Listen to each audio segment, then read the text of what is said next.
Se vejo, ignoro, e quando me distraio, nitidamente vejo. Livro do Desassossego, por Fernando Pessoa.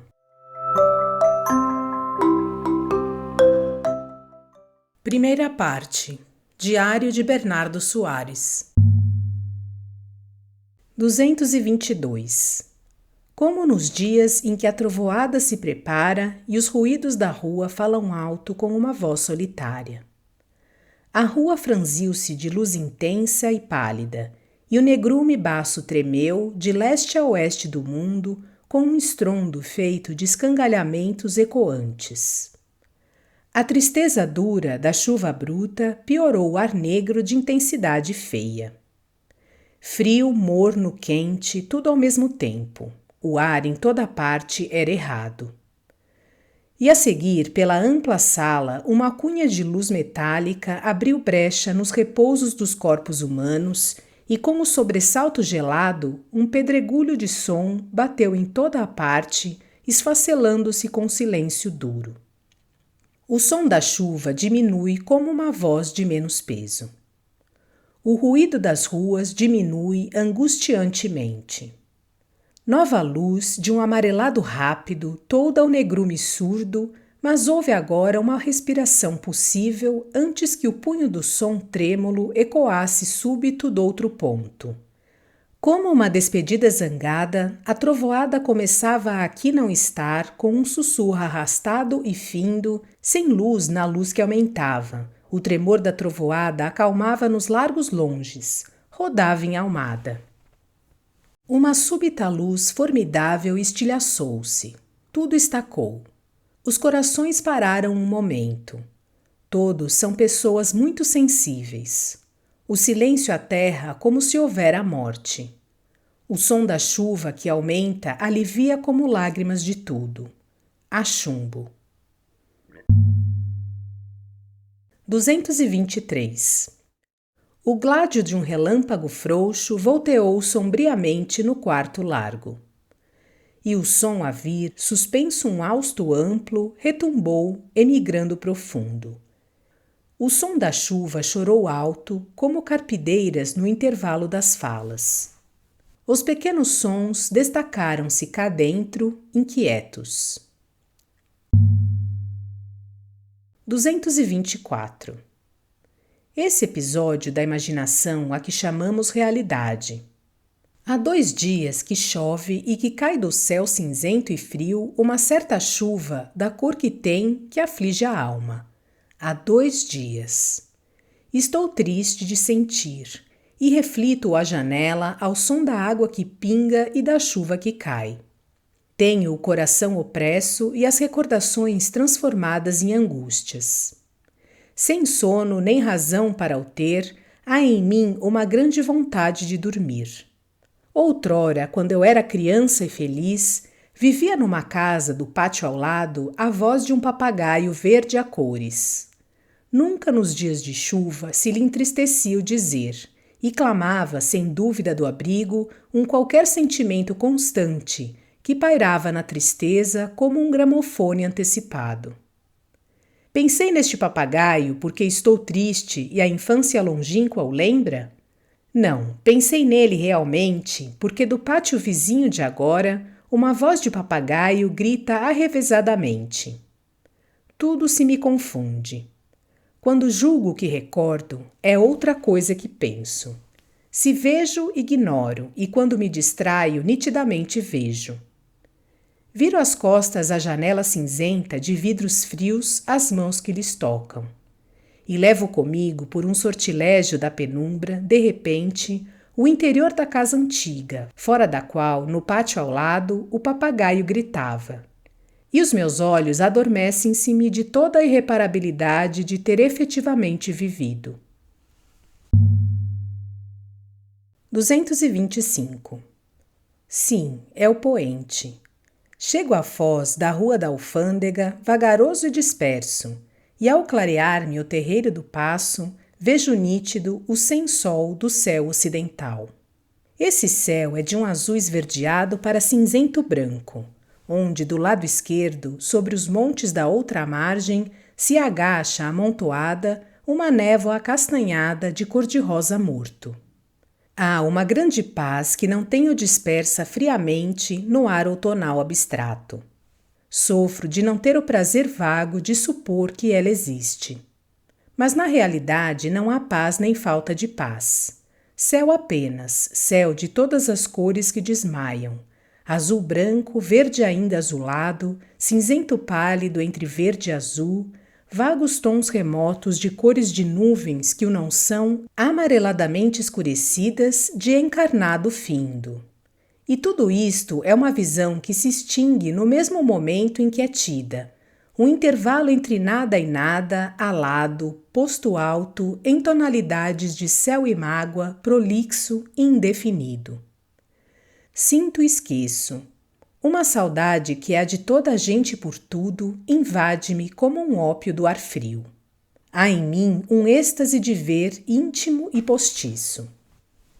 Para os lados da barra, onde o ter cessado o sol cada vez mais se acaba, a luz extingue-se em branco lívido que se azula desverdeado frio.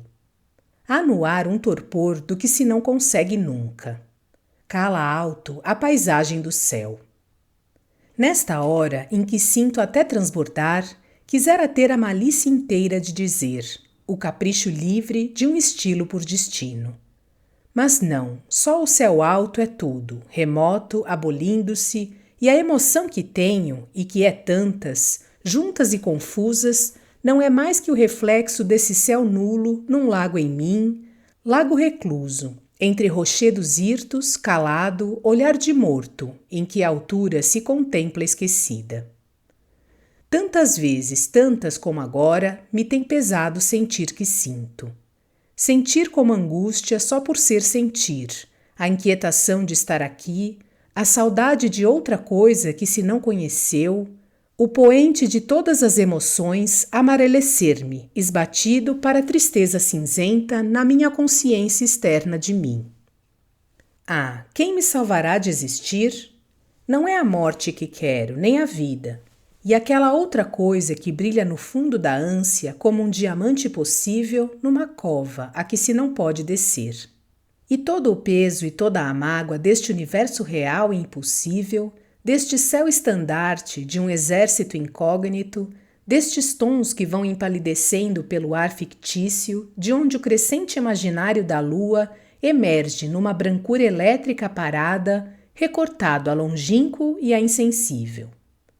É toda a falta de um Deus verdadeiro que é o cadáver vácuo do céu alto e da alma fechada. Cárcere infinito, porque és infinito, não se pode fugir de ti.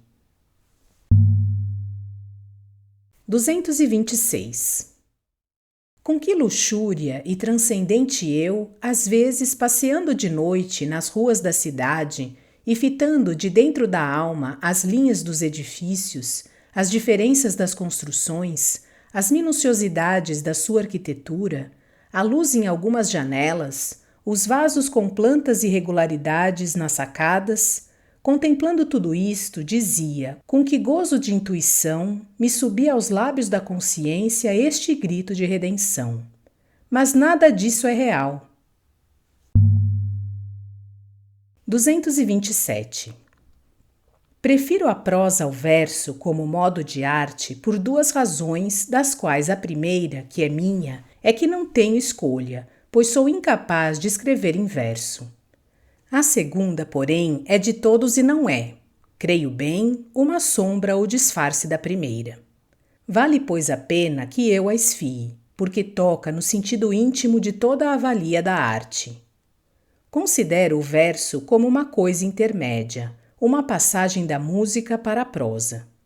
Como a música, o verso é limitado por leis rítmicas, que, ainda que não sejam as leis rígidas do verso regular, existem, todavia, como resguardos, coações, dispositivos automáticos de opressão e castigo.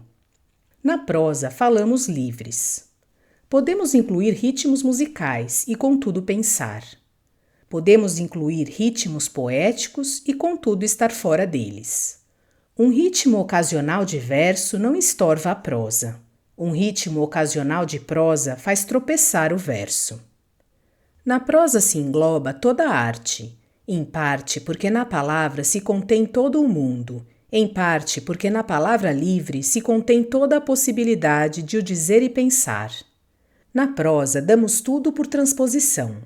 A cor e a forma, que a pintura não pode dar senão diretamente em elas mesmas, sem dimensão íntima.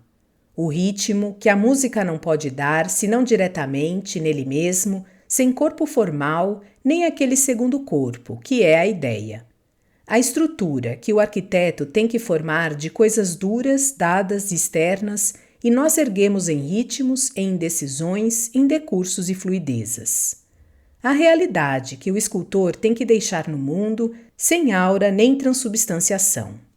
A poesia, enfim, em que o poeta, como iniciado numa ordem oculta, é servo, ainda que voluntário, de um grau e de um ritual. Creio bem que num mundo civilizado perfeito não haveria outra arte que não a prosa. Deixaríamos os poentes aos mesmos poentes, cuidando apenas em arte de os compreender verbalmente, assim os transmitindo em música inteligível de cor. Não faríamos escultura dos corpos, que guardariam próprios, vistos e tocados, o seu relevo móbil e o seu morno suave. Faríamos casas só para morar nelas, que é, enfim, o para que elas são. A poesia ficaria para as crianças se aproximarem da prosa futura, que a poesia é, por certo, qualquer coisa de infantil, de mnemônico, de auxiliar e inicial. Até as artes menores, ou as que assim podemos chamar, se refletem múrmuras na prosa. Há prosa que dança, que canta, que se declama a si mesma. Há ritmos verbais que são bailados, em que a ideia se desnuda sinuosamente numa sensualidade translúcida e perfeita. E há também na prosa sutilezas convulsas, em que um grande ator, o verbo, transmuda ritmicamente na sua substância corpórea o mistério impalpável do universo. Desejo que tenham gostado. Obrigada e até a próxima!